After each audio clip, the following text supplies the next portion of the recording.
It's gut-wrenching, heartbreaking. There's not enough emotions to describe it. First thing, all I want to say is all I want to do is be with my wife. I love her so much. Are you mad at Chad? Yes. And are you mad at Orlena? Yes. What do you think about this? What do you say to yourself in your most private moments when you're thinking about this? That all my feelings are unfair. That it's unfair that I left Chad when I said I wouldn't, and it's unfair that I brought Brent into this when, I made vows to both of them.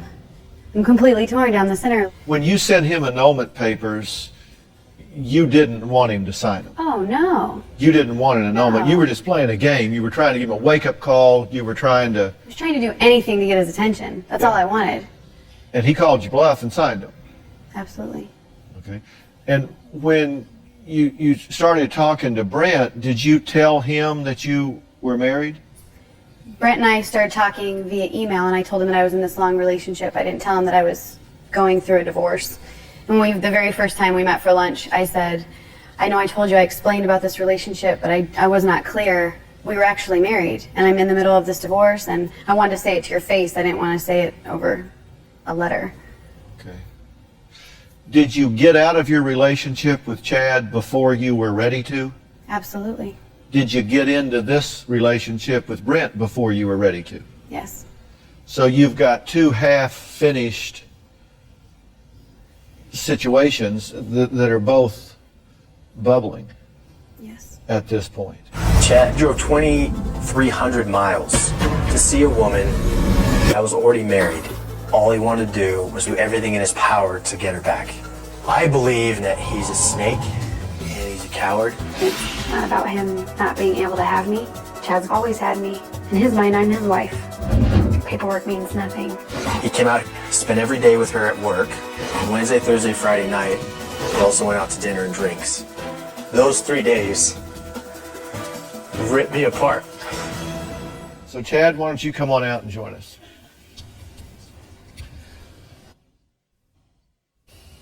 Chad, how you doing? How you doing? Good to see you, man. Good to see you. This is a tough situation. It is. Tell me what happened when you came back from Iraq. I treated her differently for some reason. I don't know why. I didn't put her as a priority in my life. Once we got married, she was perfect. And I neglected her. You know what I mean? Uh-huh. And I feel like I ruined it. So I don't feel like she left me. I think I left her, so she had no choice. You know? And what awakened you? What caused you to say, wait a minute, this isn't how I want to be, this isn't what I want to do? Well, sometimes it's sad to say, but you don't know what you have until it's gone. She did move on. And yes, she is married to someone now. I mean, do you feel like you should respect that? I've asked her on numerous occasions, does she want me to stop talking to her? I'll leave her alone. What do you want him to do? I don't know. I can't imagine picking up from what we have together and just leaving, but I can't bear the thought of never talking to Chad again. He's my best friend. He's my best friend for forever through the worst. So, and I will say, I feel like that perception, I know that that's definitely the perception that Brent has, like, why he knows you're married. He should respect that and back off. That's How do you feel about that? I realized what they had. I know they grew up together and experienced many things in the military that I'll never comprehend or never understand. And I feel like my time with her almost can't compete with what they had. And kind of going back to a little bit what she was saying about how I reacted. When she initially told me, I did react poorly, and I think any man would. I was newly married. In my mind, my life was perfect. This was the only woman I wanted the rest of my life.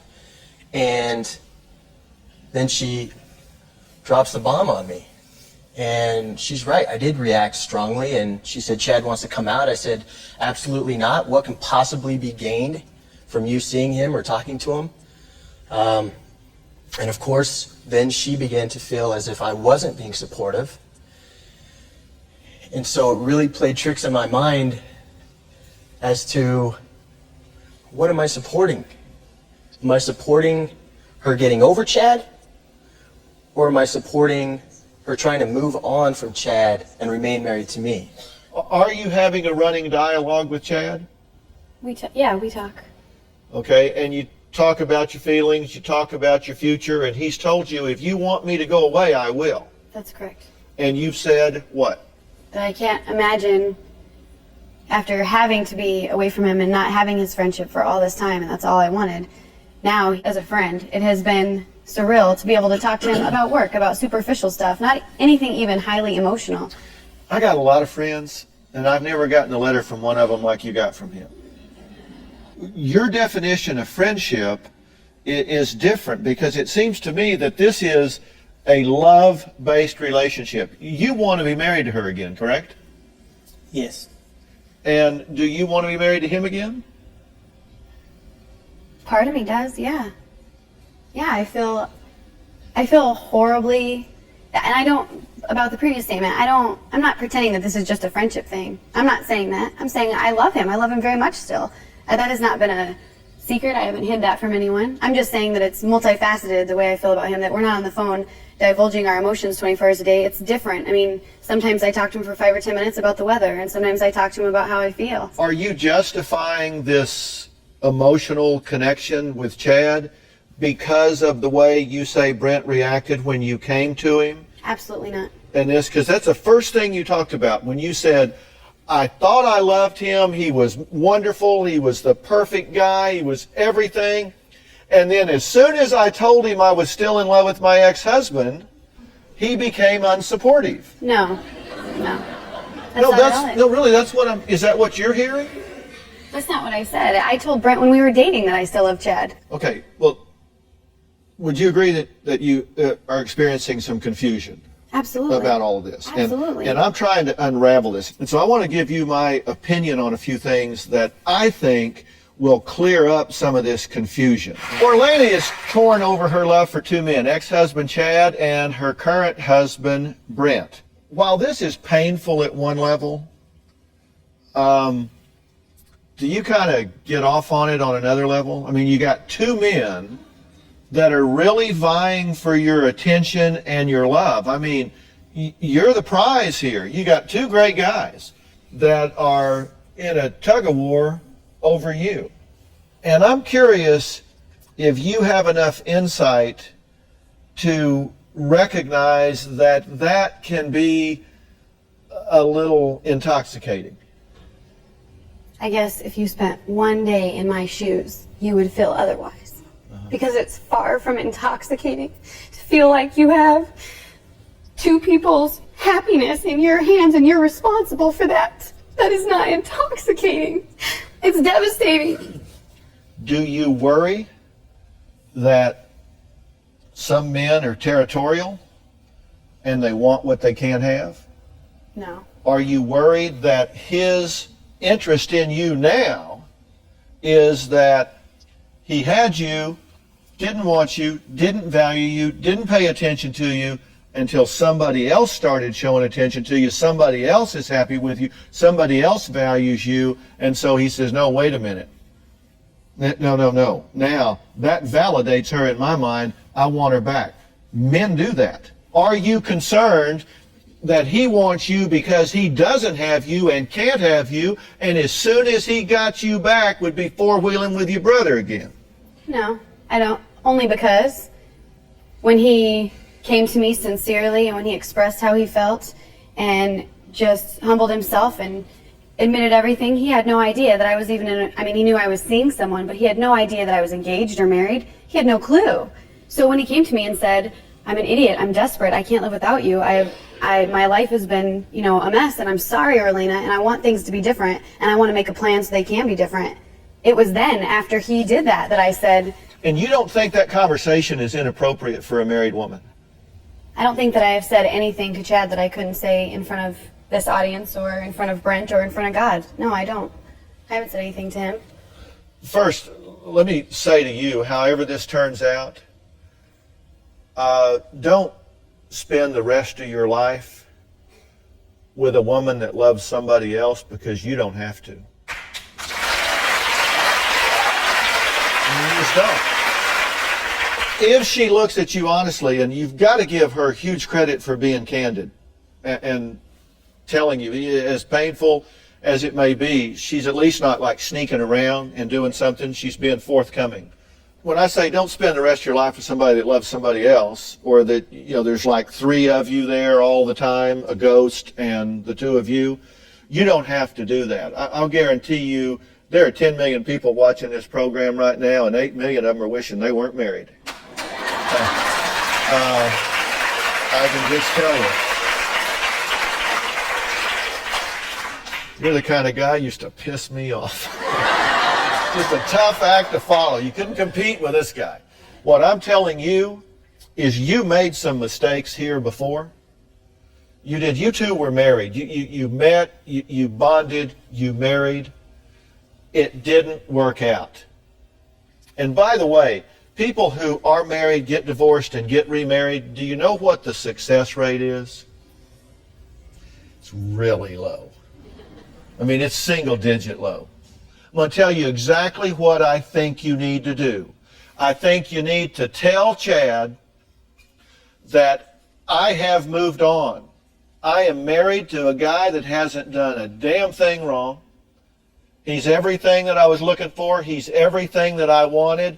And I need you to give me space to heal this relationship, nurture this relationship, and get closure on my feelings at this point. That's what I need. I can't do that with you in the picture.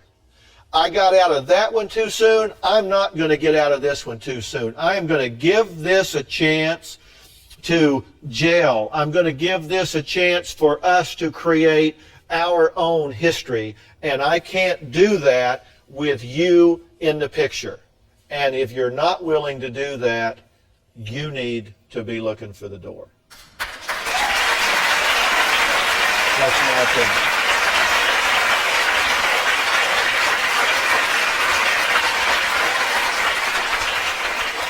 Is that something you're willing to do?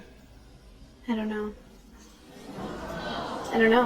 I mean, I could say the right answer. I'm not asking you to tell me what you... Because everyone's here, but I'm not asking you to tell me what I want to hear, because I know I'm not telling you what you want to hear. No, it's not that. And that's why it's not like I came here because I wanted you to say all the right things. You know what I mean? I came here because I truly don't know, and I don't want to make an even bigger mistake. I don't.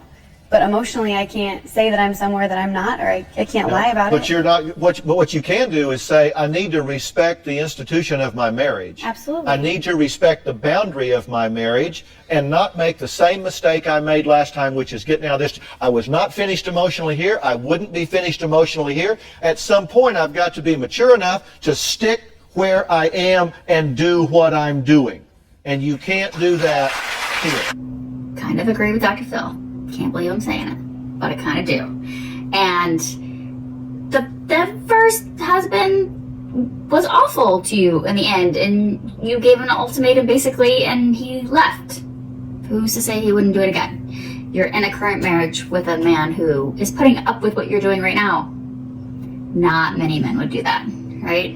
Again, emotions are tough, and you want what you don't have, or you want back what you had, or you wanted and didn't get. But oof, you got a good man, and he shouldn't be putting up with that. I think I know which way I would go, but curious about your thoughts. Leave your comments. Let's talk about it.